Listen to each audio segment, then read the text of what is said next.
a weight on your chest, and you've convinced yourself it means stop. But I tell you this, if you stop now, you will never know how close you were. You will never hear the applause that was waiting just one more step ahead. You will never hold the prize that only belongs to those who outlast their breaking point. I speak now to the man on the edge, the man who has tasted defeat more times than he has tasted reward, the one whose strength feels spent, whose dream feels distant, whose mind whispers daily, perhaps this was not meant for me. But I warn you, if you drift through this message, you will miss the lifeline. You will miss the secret men like Ford, Edison, Lincoln, and Barnes held close. They all faced the cliff. They all heard the voice of surrender, and they all chose to keep going. This is not a speech. It is a resurrection, a revival. If you grasp what I say and obey it in full, you will no longer ask for strength. You will walk in it. This moment will not break you. It will build you. And when it is done, you will not thank the easy days. You will thank the pain, for it showed you who you are. Don't you dare quit now. Not here, not now. Not when greatness watches.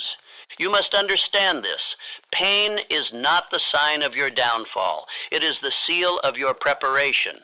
If you are feeling the weight, the fire, the agony of effort that seems to bring no reward, it is not because you are broken. It is because you are becoming. And there is no becoming without burning.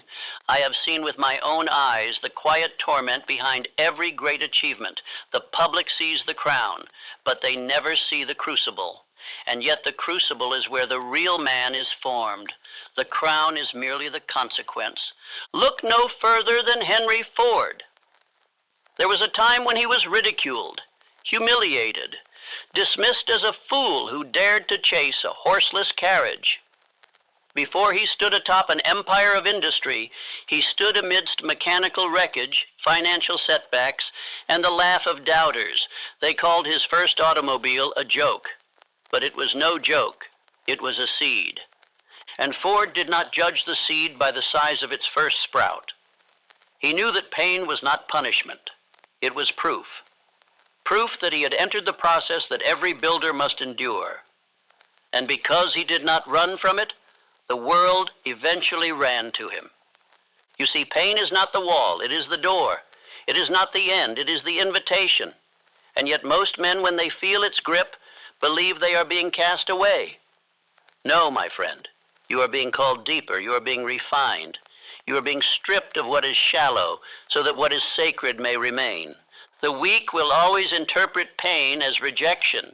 But the wise, those who have made a covenant with greatness, know that pain is the furnace where identity is forged. It is the honest mirror that reveals what cannot remain and what must rise. If you have ever cried out, "Why is this so hard?" know this. The hardness is your evidence. It means you are no longer walking with the crowd. You are walking toward the crown. It means you are not rehearsing dreams. You are building them. Every ache in your body, every tear behind your eyes, every restless night, it all speaks one message. You are in the process, and the process is holy. I have spoken with men who built nations, industries, and philosophies, and never once did they say it was easy. But every one of them, without exception, said this: the pain changed me. The pain revealed me. And the pain gave me the power to endure far more than I once believed I could. Do not despise the struggle. Welcome it. Do not pray it away. Understand it. Do not run from it. Walk through it with the posture of a man who knows what is waiting on the other side. Your dream is not cheap, and it will not sell itself to the casual or the comfortable. It must be purchased in the currency of pain, not forever, but long enough to prove that your desire is not counterfeit. Pain brings clarity. It silences the noise of the unnecessary. When you are in pain, your distractions fall away. Your excuses die. Your heart speaks louder. That is why pain precedes purpose.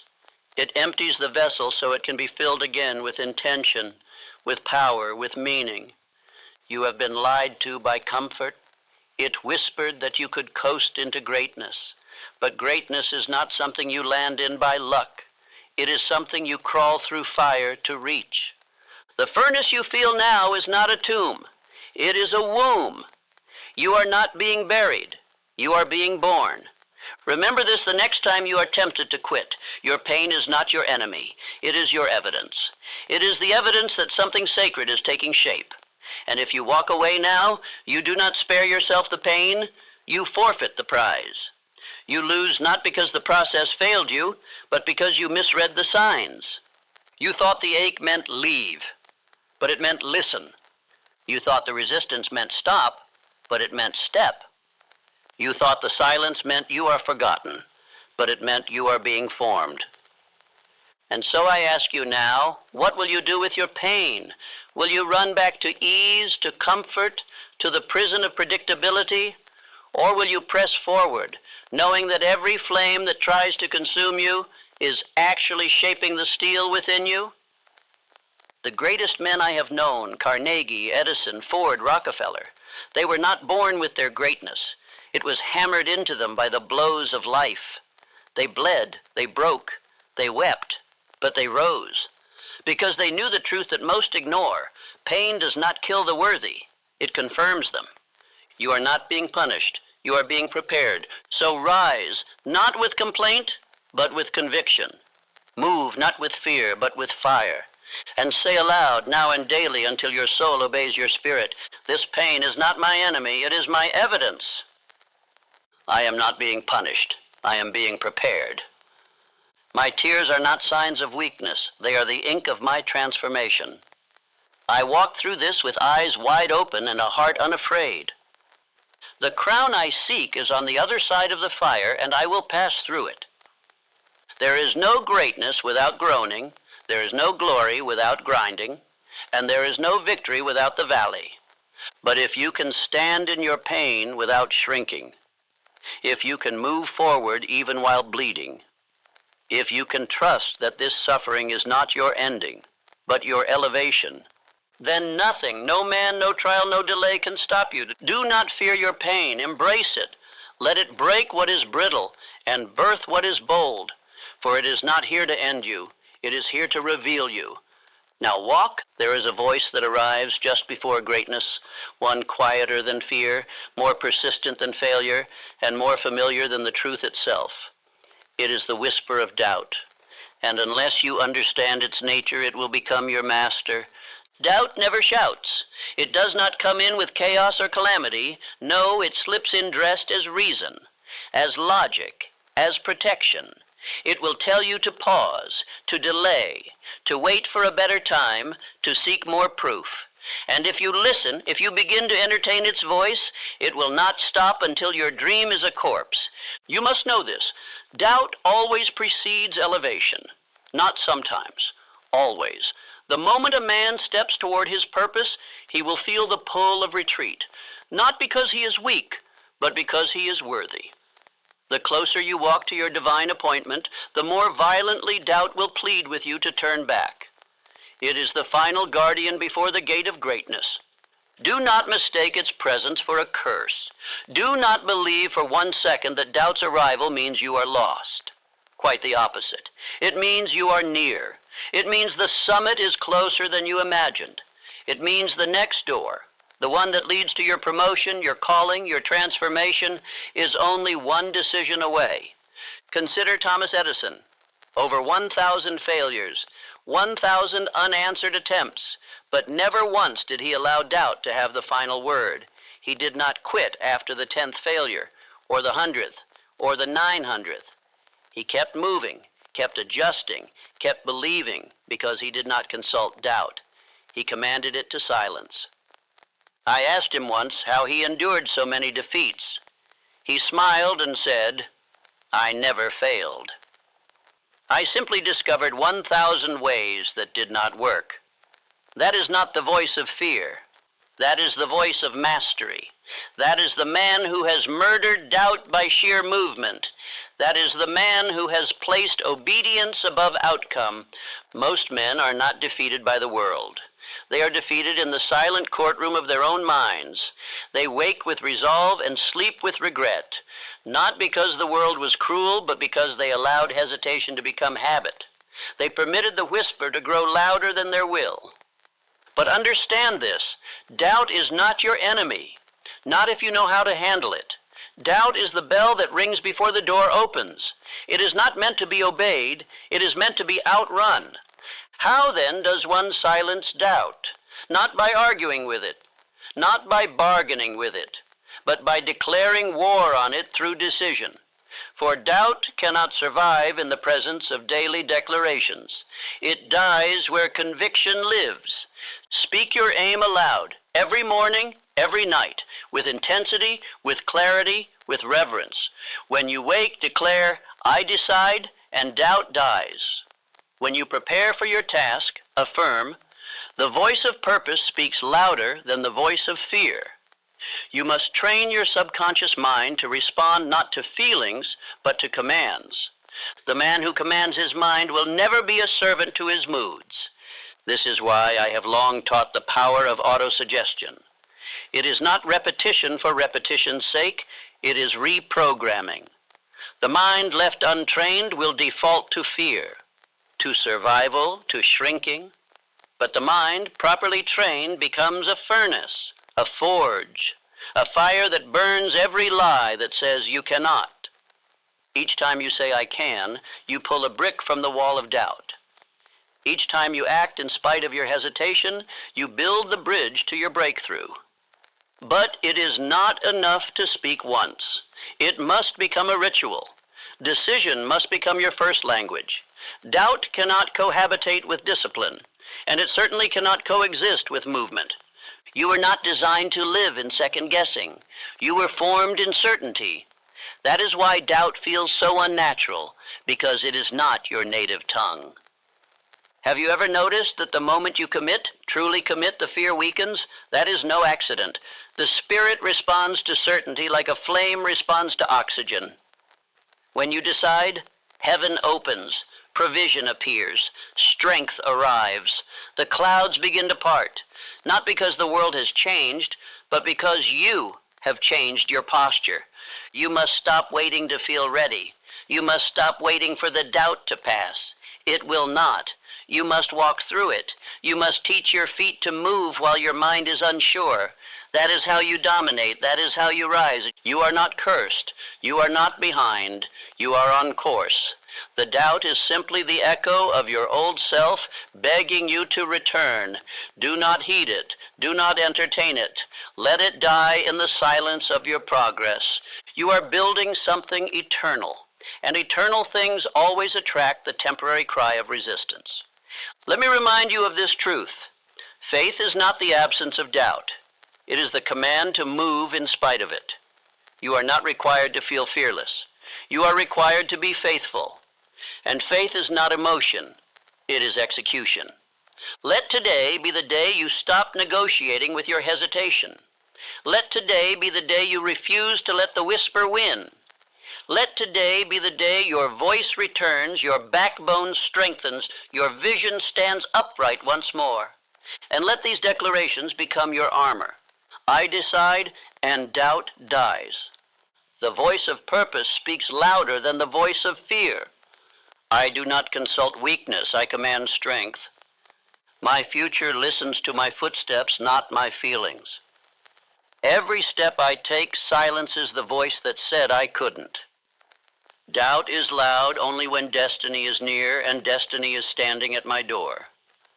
Let the others hesitate, let the crowd pause, let the average wait for the stars to align, but not you. You move, you decide, you break the spell of indecision. And when the doubt returns tomorrow, as it always does, you will be ready. You will meet it with a voice louder than its whisper, with feet swifter than its warning, with eyes fixed not on fear, but on fire. You were not made to doubt. You were made to dominate. Walk accordingly. The man who plants a dream and expects a harvest by nightfall is not a dreamer. He is a fool. He has misunderstood the divine law that governs every creation, that all growth begins in silence, in stillness, and in the sacred place of invisibility. The seed must go underground. It must disappear before it rises. And so must your vision. We live in an age not of too little ambition, but of too little patience. The modern man cannot endure silence, cannot abide obscurity, cannot withstand the necessary season where nothing seems to move, but everything is taking root. And so he digs up the seed he planted just days before, declaring that it was dead, that it did not work, that his effort was wasted. But he was not witnessing death, he was interrupting birth. Understand this once and for all. The most sacred season of your success is the season when nothing seems to happen. The invisible stage, the quiet months, the long days without applause, the hours spent building what no one else sees and no one else claps for, that is not failure, it is formation. That is not delay, it is design. And if you cannot endure that part of the process, you are not yet worthy of the prize. Do you suppose Andrew Carnegie stood atop steel empires the day after he wrote down his intentions? Do you believe that the great leaders of industry, influence, and innovation simply declared their aims and watched as the world obeyed them overnight? Carnegie's plans were born in silence. He sat with pen and paper and intention. He built in solitude. He envisioned in secret. He worked while others mocked and planted while others partied. And in time, not in haste, the harvest came. But only because he refused to dig up the seed to prove to others it was still alive. A great tragedy of the modern man is that he demands visible confirmation for invisible work. He wants instant validation, and when it does not come, he doubts his worth. But hear me clearly.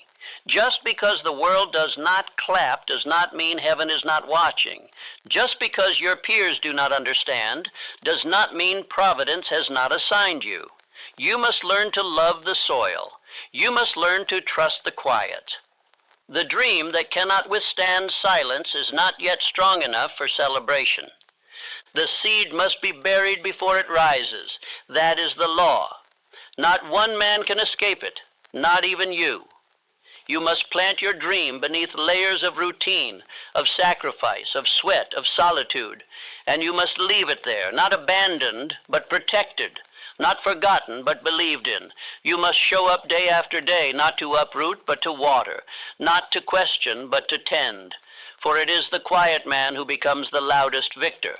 But let me make something clear. Patience is not passivity. Waiting is not weakness. To sit in silence and still believe, to move without applause, to labor in obscurity with the faith of a man who has already won, that is power of the highest form. That is mastery. That is the steel spine of the man who becomes legendary. If you require the world's permission to believe, you will never be more than what the world allows.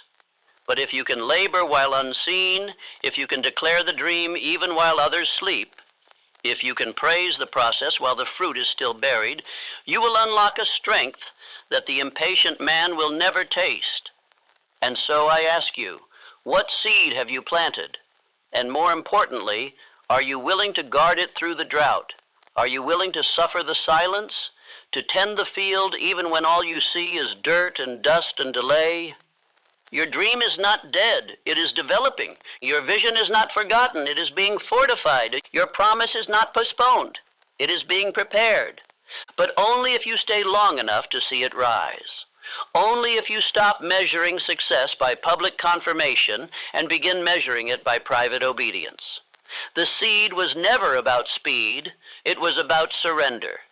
The surrender of your timeline, the surrender of your need to be seen, the surrender of your addiction to praise, and the full embrace of the law of growth. I have seen many men abandon the field 1 week before the sprout. I have watched builders turn away, declaring it was over, not realizing that one more act of belief, one more morning of movement, one more week of watering would have ushered in the harvest. But they left, they quit, and they buried their own destiny. You will not be one of them. No, You will water your seed daily. You will show up in faith, in discipline, in patience. You will stop asking when the harvest comes and begin asking who you must become so that when it arrives, you are worthy to gather it. And so I charge you, wake each day and say to yourself, though I see no fruit, I am not forgotten. Declare with boldness, though the field is quiet, I am fully engaged. Speak as a man convinced, not by sight, but by spirit. Let these affirmations become your root system, deep beneath the surface of daily motion. My harvest is certain, though hidden today. I tend the field, not for applause, but for assignment. Silence is not stillness, it is structure forming. I grow daily, even when no one sees the gain. I am the man who waters with belief until breakthrough comes. Let the others rush. Let them dig up their seeds and declare it didn't work. Let them abandon the process and mock the silence. You will not. You will plant. You will water. You will speak life. You will endure the stillness, and one day, sooner than you think, the ground will break, and the world that ignored you will watch in awe as the fruit appears. But it will not be sudden. It will not be magic. It will be earned, and you will know the truth they missed, that no one sees the seed until it breaks ground. But that ground was only broken because one man refused to stop watering. Be that man. Every man on a great journey will be tempted to turn back. The temptation will not always come in the form of fear or open failure.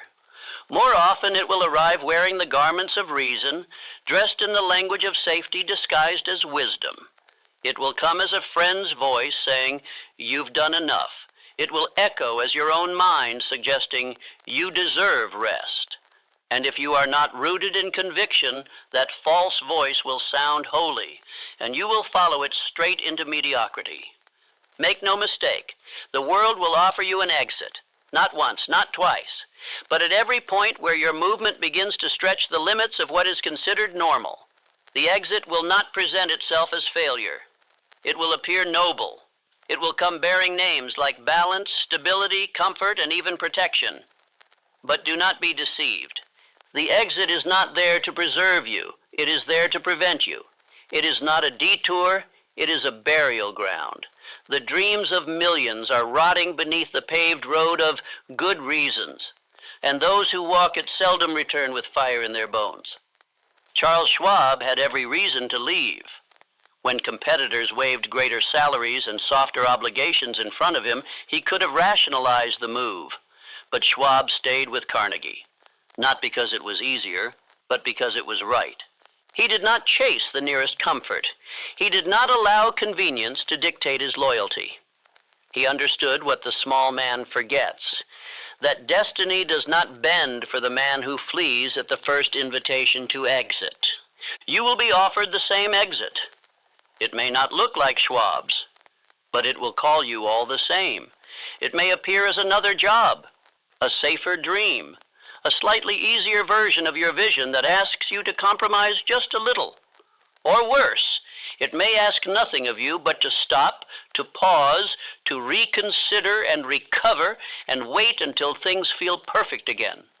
But you must see the lie dressed as relief and call it what it is, a thief in disguise. Do not misunderstand me. I'm not telling you to blindly push past true exhaustion.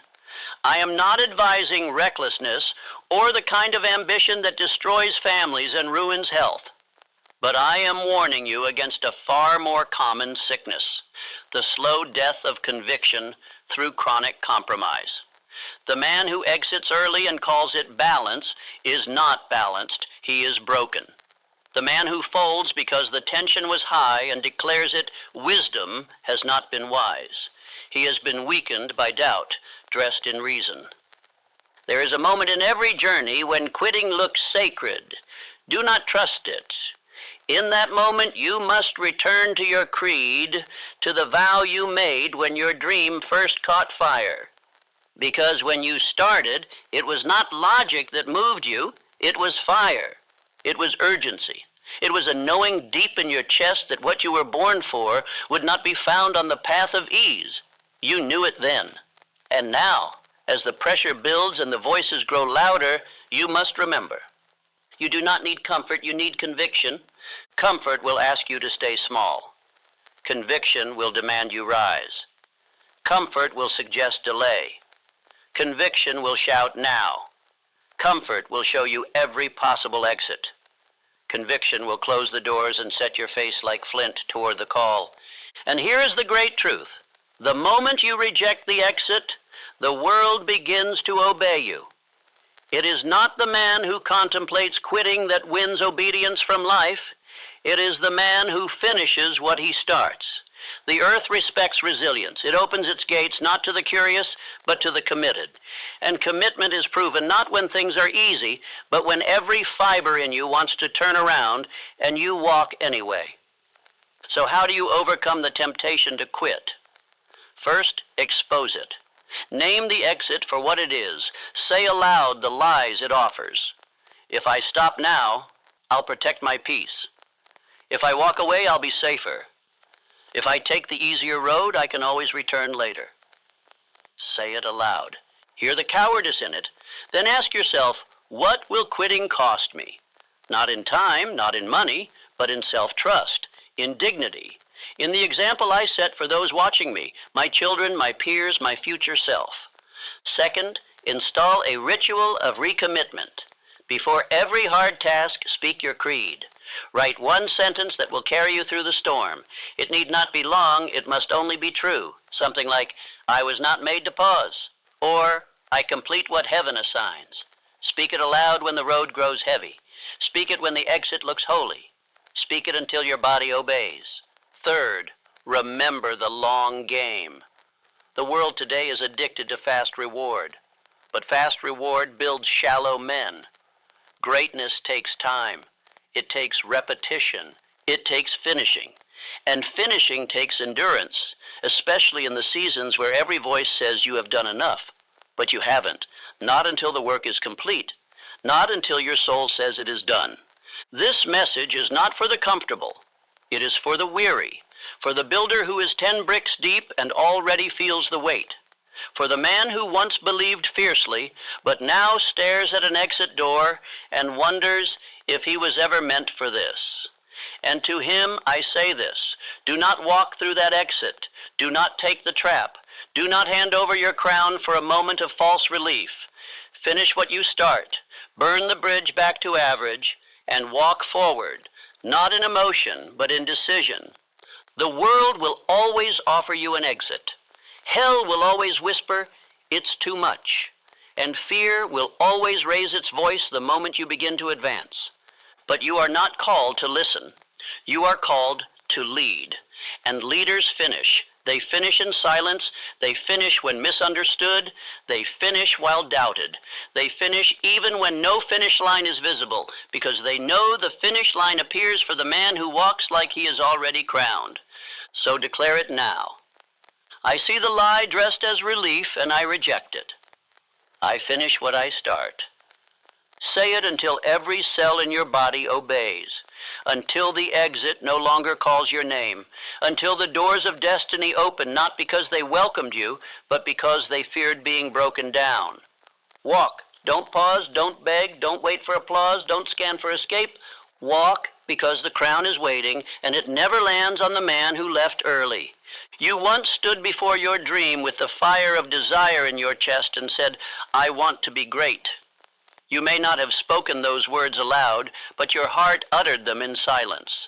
You imagined a life of significance, a life where your name meant something, where your work echoed beyond the years, where the world bent slightly because you dared to walk through it boldly.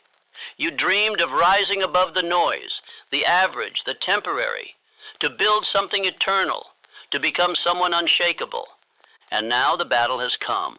The pressure has risen. The weight presses on your chest and asks you, do you still want it? And you are tempted to say no, not because you no longer desire greatness, but because you didn't expect this. You asked for strength, but you didn't expect to be stretched. You asked for mastery, but you didn't expect to be stripped. You asked for purpose, but you didn't expect to bleed. Let me speak to you plainly, as one who has studied the invisible laws that govern destiny. This battle is not punishment. It is process. It is the curriculum of greatness. It is the unseen agreement that every man of destiny must sign in blood. You cannot rise without resistance. You cannot build without breaking. You cannot wear the crown without carrying the cross that forged it. The trials you face are not obstacles, they are confirmations.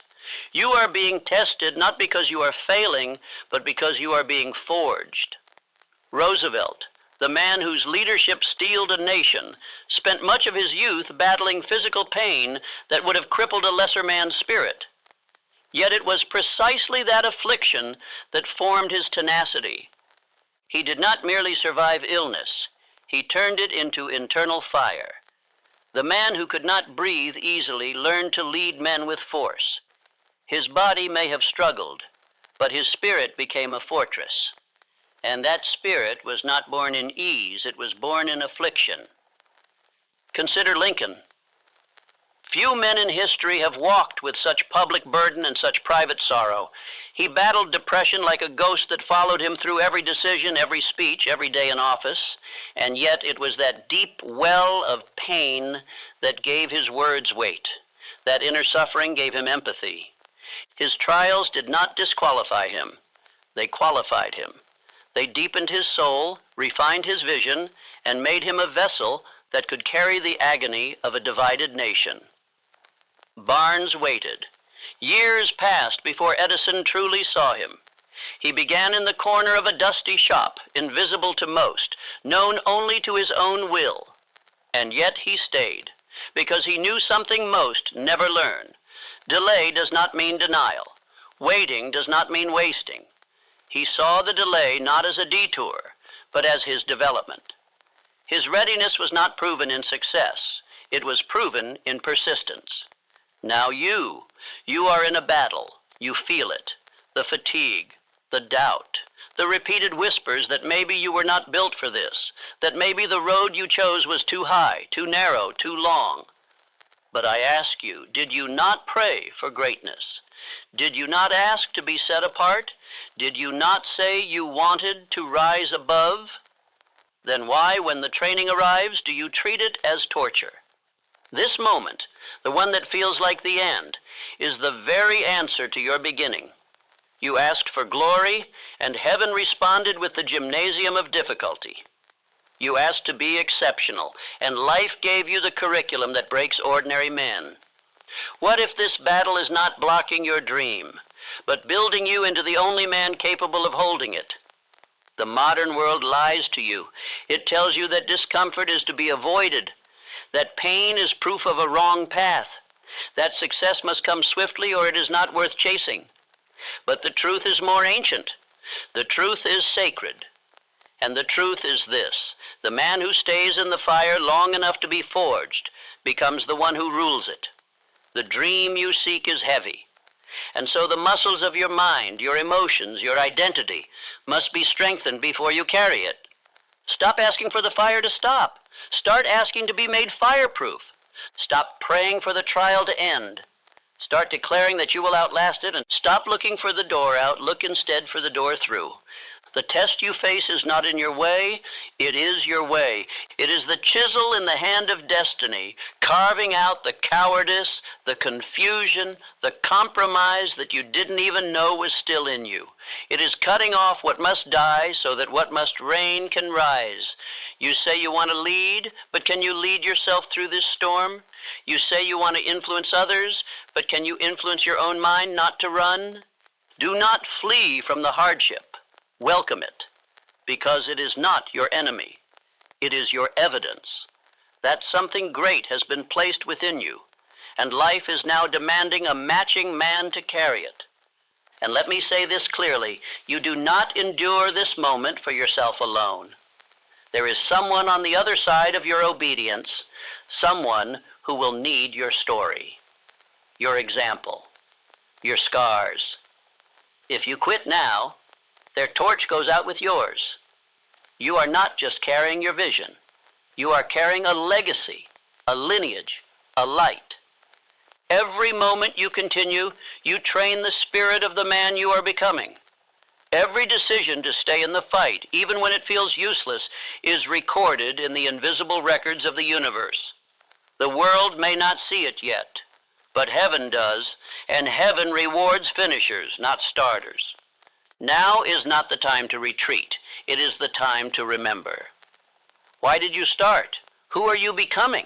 What throne did you see in your spirit before the trials began?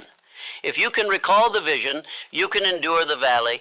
Write it down, your creed, your reason, your unshakable vow. I walk through fire because I asked to be forged. My test is my training. Say it until your nerves believe it, until your spine straightens, until your feet take one more step when your mind says stop. You may not feel strong. That is irrelevant.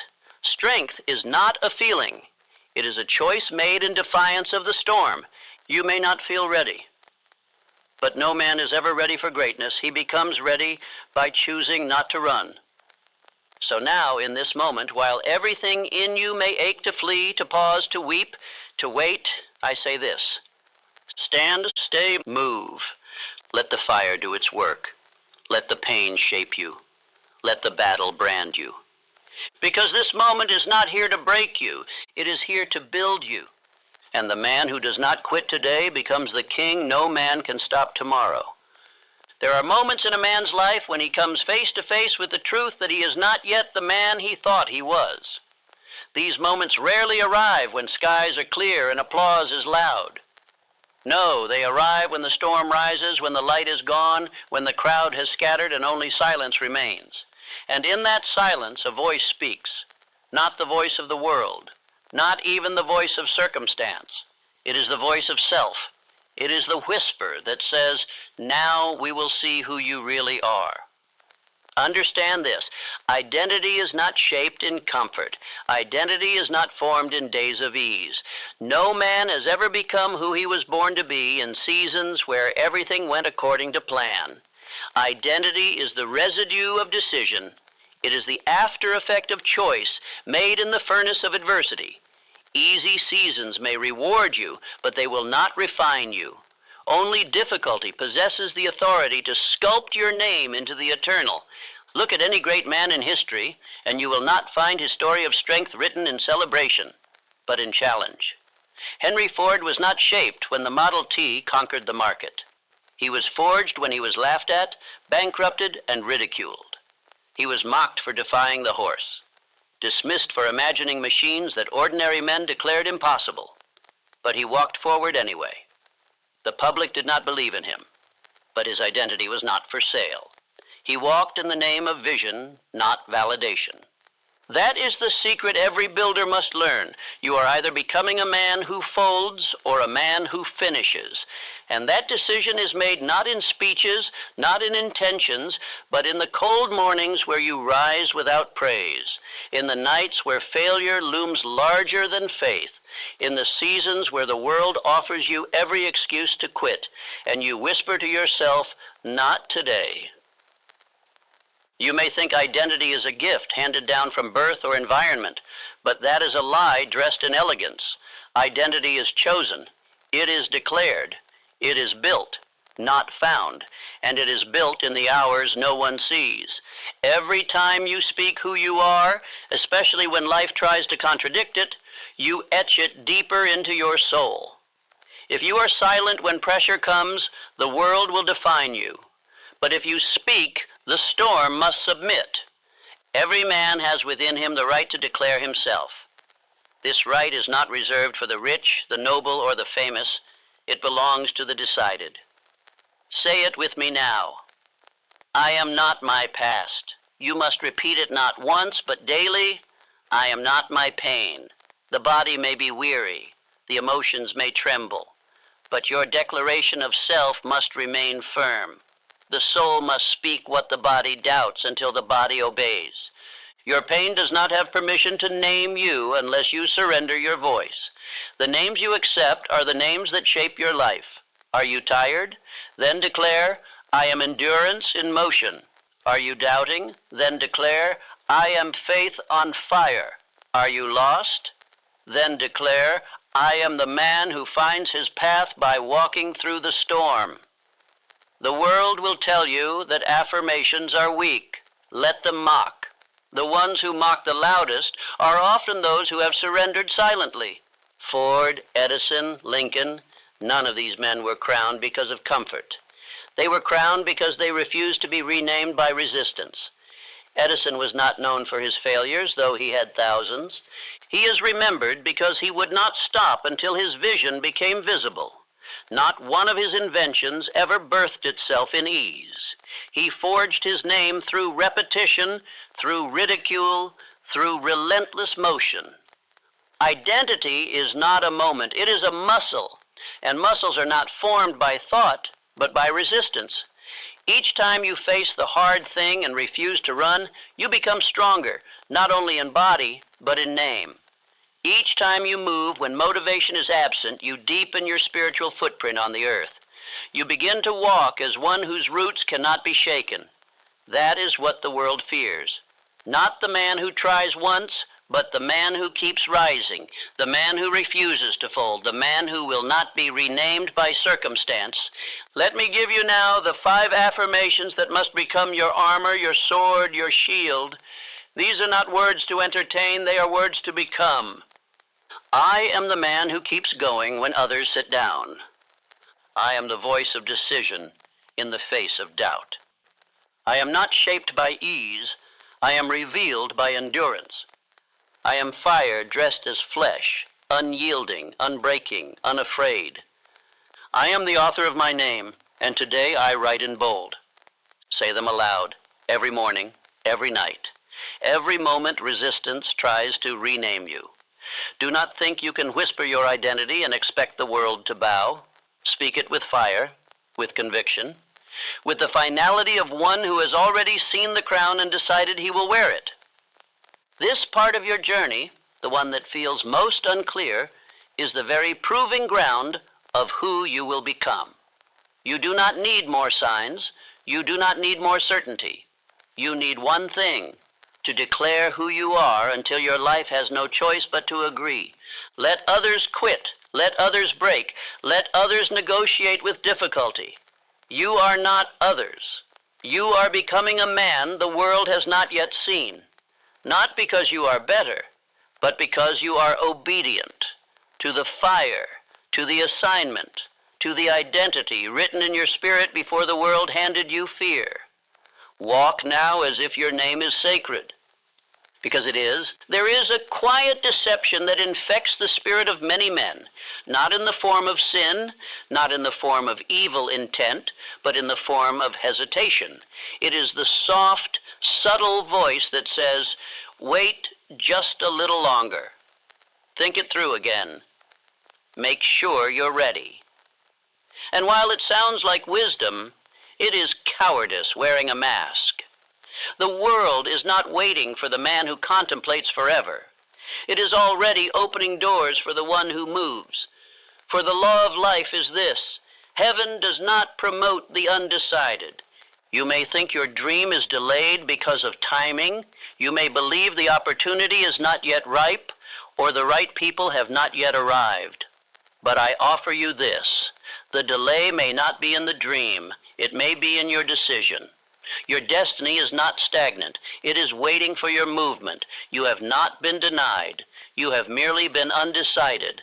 And until you settle in your soul who you are, what you are called to do, and what you will not retreat from, heaven cannot entrust you with the weight of the crown you say you want. Faith, my friend, is not passive. It does not lounge in comfort waiting for conditions to align. Faith does not make excuses or wait for applause. Faith moves, it declares, it builds. It walks through darkness with a torch lit only by inner conviction. You cannot say you believe and yet wait to act. Belief is not belief until it puts on shoes and takes the hill. Do not tell the world what you hope to be. Show the world by what you move toward without needing permission. Consider the story of Edwin C. Barnes. He did not ask Edison if there were openings. He did not send letters inquiring about positions. He did not pause to evaluate logistics or consult the opinions of cautious men. He made a decision in the silence of his soul, and he backed that decision with motion. He boarded a freight train with no invitation, no money, and no fallback plan. He entered Edison's life not as a beggar, but as a partner in spirit. Edison did not yet know it. The world did not yet believe it. But Barnes had decided, and that decision commanded destiny to obey. You may wonder why Barnes succeeded while others with more talent failed. It was not skill. It was not luck. It was decision. And that decision, once made, was never revisited. He burned the option to retreat. He burned the idea of reconsideration. And because of that, life eventually bowed. That is the lesson. The man who moves without wavering becomes the man who receives without delay. There is a law I have taught and lived by, a law that never fails.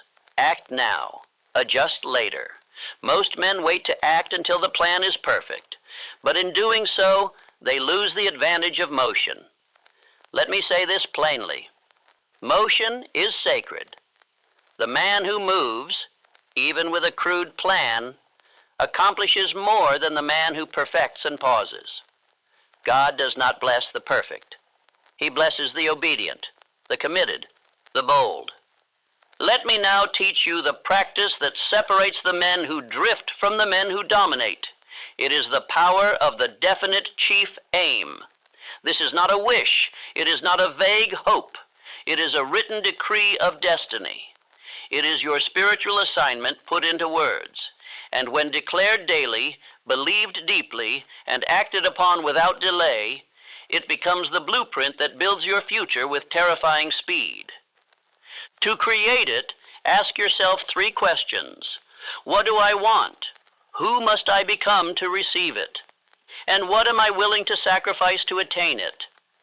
The answers to these questions must be written clearly, spoken aloud daily, and engraved into your schedule with discipline. This aim is not negotiable. It is not to be edited according to emotion. It is the North Star, and you are to walk toward it, through storm, through fire, through silence.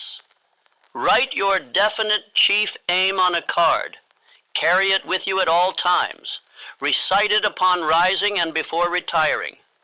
Do not allow a day to pass without reinforcing your identity to your subconscious mind, for your subconscious does not obey what you think. It obeys what you repeat. Speak it until your soul believes it. Move toward it until the world must honor it. And never ask again if you're on the right path. The path will unfold as your motion demands. And when doubt arises, and it will, remember this. You do not owe doubt an explanation. You owe your destiny a decision. When hesitation knocks, do not answer with logic. Answer with movement. The world does not yield to the hesitant. It yields to the decisive. The man who makes up his mind without delay, who burns every exit, and who walks with finality becomes a magnet for favor, for allies, for unseen help. Say these words aloud now and let them mark your soul. I'm the type of person who is decisive. I'm the type of person who is decisive. You do not revisit a decision made in the fire of clarity. You reinforce it. You act on it. You let every step shout your commitment. That is how the world knows you mean it. That is how heaven knows you are ready. Let others pause. Let others seek permission. You are not others. You are the man who moved while they pondered. You are the man who built while they dreamed. You are the man who declared when others debated. And that, my friend, is why you will not be denied. The greatest lies in a man's life are not shouted from the outside. They are whispered from within during the hour of panic. Fear speaks loudest when a man is closest to destiny, not furthest from it. It clouds the mind, rattles the breath, stirs the heart into confusion, and replaces vision with noise. But here lies the truth few are willing to accept. Panic is not a condition to obey. It is a signal to seek stillness. For truth, unlike fear, does not shout. It whispers. And if your life is too loud, you will not hear it. When you find yourself overwhelmed, it is not always because the task is too large. Often, it is because the noise has grown louder than your center. The hurried mind becomes a blind man in a dark room, bumping into walls and calling it failure. Yet the man who silences the noise within, who takes time each day to retreat into reflection, becomes a giant, even if no one sees his movement. The storm is not your enemy, but reacting wildly to it, without structure, without stillness, will cause you to shipwreck just steps from the shore. There is a sacred discipline, one lost in this modern era of urgency and constant motion. It is the discipline of stillness. To rise before the sun, to sit in the quiet chamber of your thoughts, to journal your intentions and reaffirm your aim, not with urgency, but with certainty. This is where purpose strengthens its voice. This is where panic is tamed, not by force, but by truth. You do not overcome fear by matching its volume. You overcome it by raising your clarity. Let us take example from Elbert Hubbard, a man often misremembered only for a few quotes or a single essay. But look deeper. Hubbard's genius was not rooted in flashes of brilliance. It was rooted in structure, in sacred repetition. Each morning, before he penned a single word, Hubbard walked alone. He called it mental house cleaning. He would not meet the world until he first met his own thoughts. He wrote letters to himself, affirming his beliefs, correcting his course, and stripping from his spirit anything that did not align with his definite chief aim. He built an empire of influence not by frenzy, but by stillness. Or consider Manuel El Quezon, who did not lead with noise, but with a calm forged in solitude. He made it a practice every week to retreat into the quiet hills surrounding his city. He walked in silence, not to escape responsibility, but to strengthen the resolve beneath it. It was in those hills that he heard the truth no shouting crowd could give him, that freedom is not begged for, it is claimed, first within. That calm, unshaken by empire, unbent by threat, is what birthed a nation's dignity. Stillness, you see, is not weakness, it is strategy. The man who rises and reacts without thought is a slave to circumstance. But the man who pauses, listens, writes, reflects, he becomes master over every storm. You do not solve panic by sprinting faster. You solve it by anchoring deeper. You slow, not to quit, but to command. Here is your ritual, and it must be sacred. Each morning before the world touches you, sit in stillness. 5 minutes to breathe. 5 more to write your definite chief aim. Another 5 to speak it aloud. Not to impress, but to impress upon your spirit the man you are becoming. Let no conversation, no headline, no demand steal this moment. For if you miss your voice in the morning, you will be governed by 1,000 other voices by noon. Then at midday, pause again. Not long, just 3 minutes. Reflect on your motion. Ask, am I walking toward the crown or wandering through the crowd? This is not weakness. It is strength refined by rhythm. And when the evening comes, close the day as you began it, in stillness. Review your decisions. Write down what you won, what you learned, and what you will not repeat. This, my friend, is not meditation. It is warfare of the highest order. For no man rules the outer world who does not first govern the inner one. I will say this again so that your spirit remembers. Fear is loud, truth is still, and if your life is too full of sound, you will forget what you once vowed in silence. You cannot hear the call of your higher self if you never mute the world below. Stillness is the sanctuary where faith is strengthened and direction is restored. It is the meeting place between who you were and who you are called to be. So when you feel overwhelmed, do not flee the battlefield. Do not abandon the dream. Do not confuse pressure with punishment. Instead, go into the chamber. Light the candle of clarity. And write, speak, sit, listen. Move not in panic, but in purpose. Let your actions not be explosions, but executions. You are not required to be loud. You are required to be aligned. Now say these declarations aloud, not to impress, but to impress upon the only soil that matters, the subconscious mind. I obey the whisper, not the world. Stillness is not weakness. It is my strategy. I slow down, not to stop, but to strike with precision. I retreat, not to run, but to rise. I am not a servant of chaos. I am a commander of calm. These are not just words. They are weapons. Use them when the pressure mounts. Use them when confusion creeps in. Use them when the world tells you to hurry and your soul tells you to hold. The man who finds truth in stillness cannot be shaken by noise, and the man who commands his morning cannot be conquered by his day. You believe you are being broken, but you are being built. You feel like you are being punished, but you are being purified.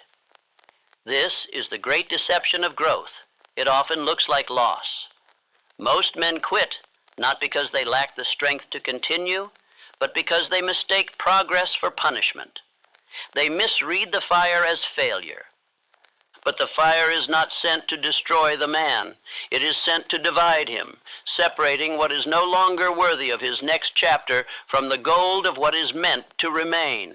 When the blacksmith places iron into the furnace, he is not angry at it. He is not seeking its destruction. He seeks its usefulness. He subjects it to flame not out of cruelty, but out of purpose.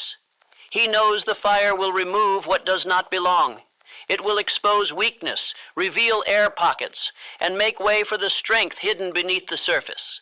You are that iron. This moment, this pressure, this pain, this stretch is not your enemy. It is your elevation in disguise. The fire, my friend, is not against you. It is your ally. But only the man who stays long enough in the furnace discovers this truth. Many run before refinement. Many flee the discomfort before destiny has had time to rearrange them. And so they repeat the cycle, again and again. Running from the heat, they run from their strength, and so they remain soft, malleable, shapeless, forgettable. The law of necessary adversity cannot be broken, for it is the law by which character is proved. Do not mistake ease for progress. The man who grows is not the one who avoids hardship. It is the one who learns to greet it like an old companion. Adversity comes not to taunt you, but to tutor you. And if you are wise, you will not pray it away. You will invite it to finish its work. Look at the lives of the greatest men to walk the earth. Carnegie did not ascend to industrial royalty without ridicule, bankruptcy, and betrayal. Ford did not become a titan by avoiding criticism, but by outlasting it. Kazan did not liberate a nation because the path was clear, but because his will was forged in a fire of political resistance and imperial doubt. And Edison, the man mocked as a fool for failing again and again, he smiled into the furnace and declared, "I have not failed. I have simply found 1,000 ways that do not work. That is not failure. That is forging. Now let us speak plainly of poverty. Do not despise it. Do not curse the days when you had little, for they were your university. There is a knowledge that only lack can teach. A man who has been poor and risen is not only wealthier in material, but in will, in discipline, in perception. Poverty humbles the proud and sharpens the hungry. It reveals the man who can govern riches, because he has already learned to govern lack. You do not grow by running from poverty. You grow by learning to rule yourself within it. There was a time not long ago when I stood at the very door of despair. I knew what it meant to watch opportunity slip through my hands like dust. I knew what it meant to labor and receive no applause, to build while being ridiculed, to believe when the evidence was invisible. And I knew the temptation to say, maybe I am not the man for this task. But I chose instead to say, perhaps this task is the very means by which I will become the man. That choice changed everything. You must make that choice now. You must understand the sacredness of this season. Review your path. Has it not made you more aware, more focused, more grounded? You do not weep because you are weak. You weep because the shell is cracking. You do not tremble because you are finished. You tremble because the old man is being stripped away. Here is your ritual, and it must be done with reverence. Each week, take 10 minutes, no less. Sit in solitude with nothing but your journal and your memory. Look back, not at what you lost, but at who you became. Write down the moments you wanted to quit, but didn't. Write down the doors that were closed and what they forced you to build on your own. Write the names of those who doubted you and what it taught you about your own belief. This is not nostalgia, it is necessary reflection. Then write down 3 sentences. What pain has taught me is, the strength I carry now that I didn't before is, the man I am becoming is. Do this weekly, not once, not occasionally, each week. For the man who forgets his growth will doubt his progress. And doubt, as we know, is the gateway to defeat. Now speak these affirmations aloud, not as suggestion, but as declaration. I am not in ruins, I am in refinement. This pressure is not punishment, it is promotion. Every scar is sacred. Every loss is a lesson. I walk stronger because I have walked through fire. I am not failing, I am being forged. Let these words enter your bloodstream. Let them silence the lies. Let them resurrect the faith that once walked freely in your chest. And now I leave you with this reminder. The man who emerges from the furnace does not apologize for the heat. He honors it, for it made him. It exposed what was hollow. It revealed what was holy. And when he walks into the room, he does not need to announce himself. The strength in his silence speaks volumes. You are that man. You are not being punished. You are being proven. There is a moment, subtle and fleeting in every day, when a man allows a thought to enter his mind unchecked. It is not always loud. It does not always announce itself. It might arrive in a whisper. You're not ready, or this won't work, or you've failed too many times. And if you are not watchful, if you are not on guard, it will take root. And what takes root in the mind begins to shape the man. This exercise is not optional. It is your duty. For a man cannot become great if he does not master the territory between his ears. The battlefield is not out there, it is here. And the enemy wears your own voice. Here is what you must do. Step 1, catch the negative thought. Do not let it slip past. Step 2, write it down. Step 3, replace it with a deliberate, life-giving thought, and write that in detail. Step 4, speak the new thought aloud 3 times. Step 5, act as if the new thought is already true. Let me give you 3 examples, that you may see the process clearly and adopt it as your own. Example 1, you catch yourself thinking, I'm not ready. I don't have the experience others have. That thought, if left alone, will drain your spirit, slow your feet, and silence your potential. Now arrest it. Do not argue with it. Replace it. New thought. I may not have their experience, but I have my fire. And fire, when focused, melts barriers. Every expert was once a beginner, but not every beginner had my hunger. I am not behind. I am right on time, because I move with purpose, not permission. Then say aloud, I am more ready than I've ever been. I do not need experience, I need movement. I move forward because my calling has already begun. Write it, repeat it, move as if it were already confirmed by the world. Example 2, you catch yourself thinking, it's too late for me, I've wasted too many years.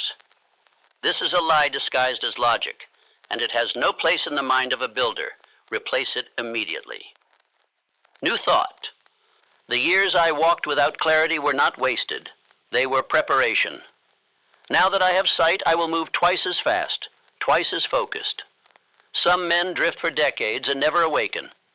But I am awake now, and an awakened man can build in 1 year what others fail to build in 10. Say aloud, I am not behind, I am positioned. My delay was my development. This year will redeem the last 10. Then act like it. Begin now. Example 3. You catch yourself thinking, no one believes in me. This thought will shrink your voice and weaken your step. If you let it, do not. Replace it with fire. New thought. They may not believe in me because they have not seen what I've seen. My vision was not given to them, it was given to me. And it is not their belief that fuels me, it is my own. I move not by applause, but by assignment. The world has never crowned a man who waited for consensus. Say aloud, I believe in what I was called to do. My faith is louder than their silence. I walk because I was chosen, not by them, but by destiny. And now, move. Building decide. Keep a small notebook or card in your pocket. Every time a negative thought rises, catch it, replace it, and write both down. Call this your refinement ledger. Review it weekly. You are not weak because the thought appeared. You are strong because you replaced it. A man's power is not in his perfection. It is in his decision to interrupt his own destruction. Repeat this exercise for 21 days. At the end, you will not recognize the man who once believed those lies, because that man will be gone, and the man who remains cannot be stopped. There is a man walking among us. You will not find his statue in the town square. His name may not be listed in school books or carved into granite, but his life was written into the ledger of heaven. He is not famous because he shouted. He did not draw attention through theatrics or thunder. No, he built, quietly, steadily. While others complained, he completed. While others turned back, he pressed on. And while others waited for the applause of men, he listened only to the fire inside his spirit and obeyed. This man felt everything you have felt. He knew fatigue. He knew fear. He doubted his path in the silence of night and questioned his worth when progress moved slow. There were days he was unseen, days he worked without reward, days he bled in places no one would ever praise, but still he did not stop. He did not wait for perfect energy or perfect clarity or perfect timing. He did not say, let me rest first, or let me wait for the world to notice. He moved because movement was his mission. He endured not because he was void of pain, but because he had decided that pain would not void his promise. He remembered why he began. He remembered the fire that woke him when others slept. He remembered the vow he made to himself in secret, the oath that no man heard but that heaven recorded. And in the darkest hour, when quitting wore the disguise of wisdom and escape was dressed as relief, he stood still, breathed deep, and said silently, no, not this time. Not this battle, not this dream. I will not bury what was planted in me simply because the world has not yet clapped. I will finish what I began, even if I must crawl to the line, even if no one watches, even if no one understands. His strength was not born of talent. It was born of refusal. He refused to hand his life over to fatigue. He refused to make quitting acceptable. He refused to let fear sing the final note. Instead, he chose silence and endurance. He chose commitment in secret over comfort in the crowd. He chose to rise without a cheer and to lead without a crown. He kept going. When others called it madness, he kept going. When his results were invisible, he kept going. When the finish line moved further away, he moved faster. He wasn't faster because he was stronger. He was stronger because he never stopped. And in the end, his life became the evidence of what happens when a man chooses conviction over convenience. That man is the mirror. That man is the blueprint. That man is you, if you decide. You are not what you feel. You are not the sum of your delays or detours. You are not the hesitation that once held you hostage. You are the man who did not quit or who no longer will. And that decision, once made in finality, rewrites your story in every direction. It makes history bend. It makes weakness flee. It makes destiny stand at attention. But let me speak to you plainly now. This is not poetry. This is war. And if you wish to win, you must do what the man in this story did. Keep going. Keep building. Keep waking up before comfort arrives. Keep speaking to your doubt until it surrenders. Keep declaring your aim aloud until the ground you walk bends in your favor. Keep writing, keep calling, keep hammering your name into the walls of this world until even silence speaks it with reverence. You say you are tired? Then walk slowly, but do not stop. You say you are uncertain? Then declare faith until it becomes fact. You say the world has overlooked you? Good. Let your greatness be built in quiet, so that when it speaks, no man will be able to silence it. And when the whisper comes, just wait, turn back, it doesn't matter. Remember this, the man who did not quit heard the same words, but he didn't listen. He walked past them, and they never followed him again. This speech is not meant to motivate, it is meant to resurrect. And if something in you has been sleeping, some vision, some fire, some battle you abandoned long ago, it is time to rise, to return, to reclaim. You are the man who did not quit, and because of that, the crown is already yours. Repeat this message, daily if you must. Speak it aloud, walk it out, build from it.